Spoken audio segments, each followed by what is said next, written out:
let's talk about Ricky Gervais, who's in the news. If you don't know, he did a special recently for Netflix in which he makes some jokes at the expense of kids dying of cancer. And people were none too happy with this. And there was a small amount of what you would call backlash. But now there was a petition started to get this canceled. Well, people were like, I was a fan when Ricky Gervais was making transphobic jokes, but this is too far. Yes. So he made a joke about how he does Make-A-Wish videos for dying children, and he called them baldies. Okay, and then he made a joke about, why don't you just wish to get better?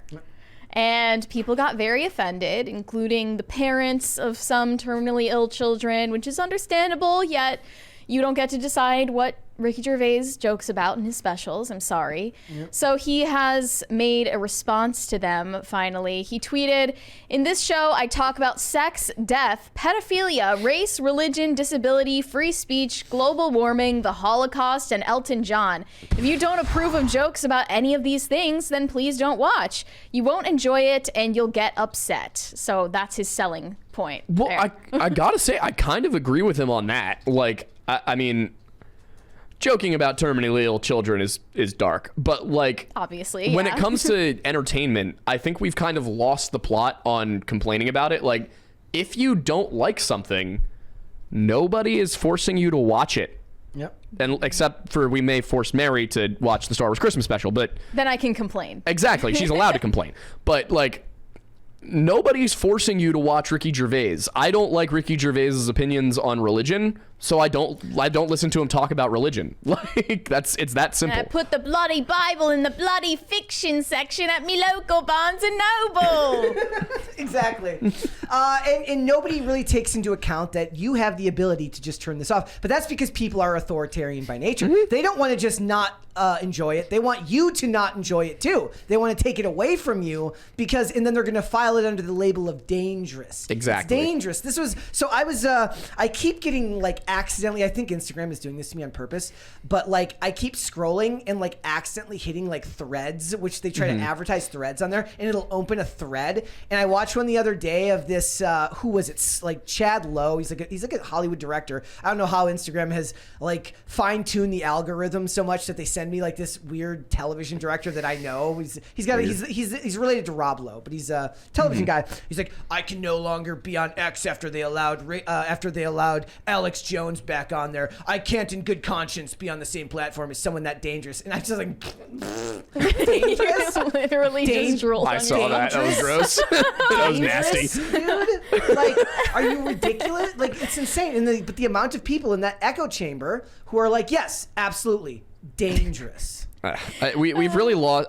America is such a safe place to live that we have genuinely forgotten what danger is. Mm-hmm. Like, we've gotten to the point now where I feel like people look at, like, they're like, oh my God, there were like some murders and they're pearl clutching and everything. And it's like, that's a daily occurrence in Honduras. Like, you'll talk about daily occurrence here. Like, but that's what I'm saying is like, there will be like 350 murders in a city of 9 million people. I'm not sure how big Chicago is, but like somewhere around there, it's big. And people are like, oh my God, America is the most dangerous country on the planet. Meanwhile, you go anywhere in Latin America and that's like a month. Yeah, people don't have a real like the murder rate. Yeah, so I'm not saying that I'm not saying America doesn't have dangerous areas, but like, we've gotten to the point now where we're calling somebody making a joke that is offensive dangerous. That's not a good place to be.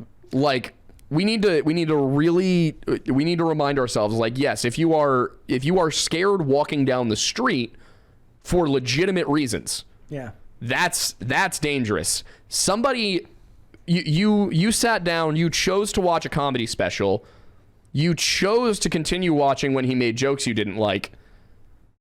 That's you choosing to expose yourself to these things. Like, that's not if you're choosing to be on Twitter, you can actually go on Twitter and you can block Alex Jones. They're watching comedy specials that offended them just to feel something. Literally, I though. guess. Like, And then they went so far as to create a change.org petition, which we know change.org petitions always accomplish their stated goals. And it's called Demand Netflix to Remove Ricky Gervais's Offensive Skit Mocking Terminally Ill Children.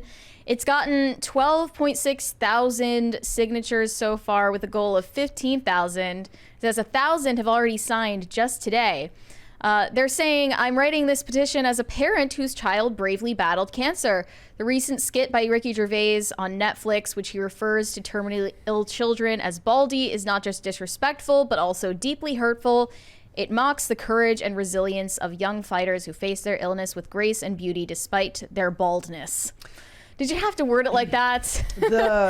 What's funny is the show House did an episode where he talks about how whenever they have cancer, like kids that have cancer, he goes, these cancer kids, they can't all be brave, can they? And he goes, if all of them are brave, then bravery has no meaning.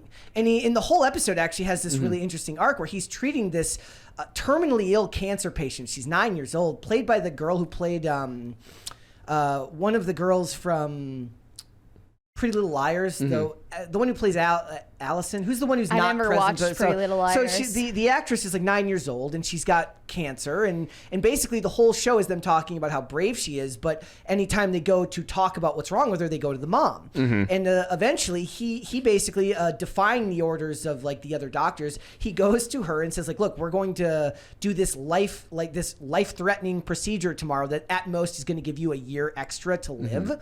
And he gives her the option to do it, saying like, if you don't want me to do this, then I can come up with 10 very good reasons why we won't do this. It's going to be painful, it's going to hurt, and at the most, it's just going to put off you dying. And he treats the actual child like an adult, like the adults around him are pretending to treat her like an adult, like she's super brave. He actually does by giving her this option, proving that she actually is brave, right? So yeah, but it starts with a joke, basically saying, cancer kids, they can't all. He's like, it's a statistical improbability. At least some of them have to be whiny babies. It's the a-hole who's telling the uncomfortable truth, I guess. Exactly. well, I can speak to this. I had a friend of mine in middle school. Her name was Miranda, and she had osteosarcoma. And this was also, by the way, the exact same time that The Fault in Our Stars came out. Precisely the same time. And I remember, listening to the audiobook of The Fault in Our Stars because my mom wanted to listen to it on the way to the beach. And listening as John Green is just like describing the absolute whiniest cancer patient I'll ever. And like kind of implying that this is what cancer really is. This is how people really are when they have. Meanwhile, Miranda was probably the bubbliest person I knew. One of the bravest people I knew, was like actually out there not letting it get to her day in and day out. Even her funeral was like, more of a celebration of life kind of thing. Like it just one of the most positive people I've ever known. And I'm like, that is a brave cancer patient right there. Yeah. It's not shameful to not be that person. Like, it is okay to be terrified if you are a child with cancer. I do feel like in a way, it takes away from the people who like really did like persevere and who really were brave to the end. But I don't think that it's the fault of a child. No. But I think it's, everybody in the world being like, you're so brave. Like, stop telling people they're brave. Tell them it's okay to be scared. Yeah. Because it is. Yeah. Then you can tell them that they're courageous, which is different. It's a better message, yeah. And look, I get the parents having this raw reaction to this, right? Because they're emotionally raw from what they've been through.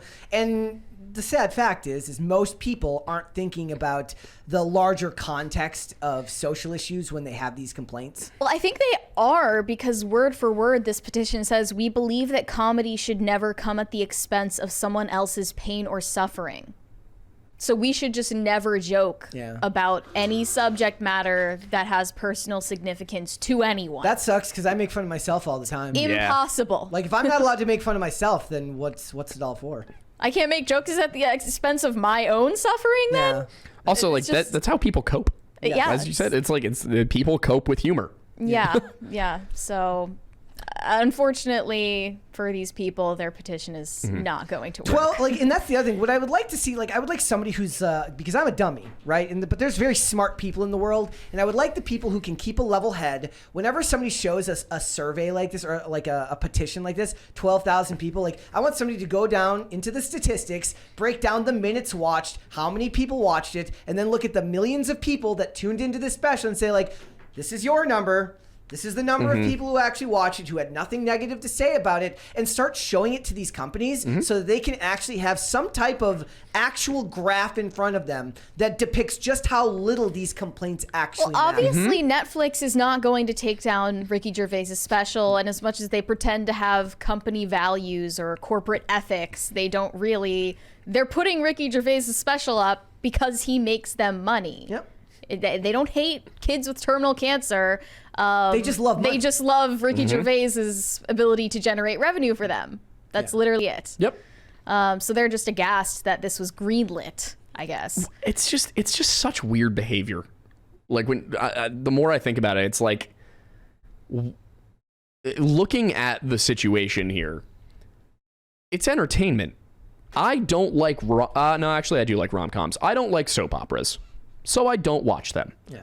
I am not offended by them. If there's a comic who says something offensive that I don't like, I don't watch them. For example, Amy Schumer is offensively unfunny, so I don't watch her.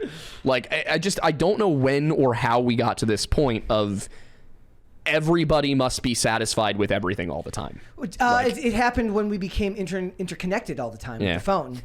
Thanks for watching. Listen to full episodes of Pop Culture Crisis on Spotify. Keep up with us on social media and make sure you subscribe and ring that bell so you never miss the show. Bye, guys.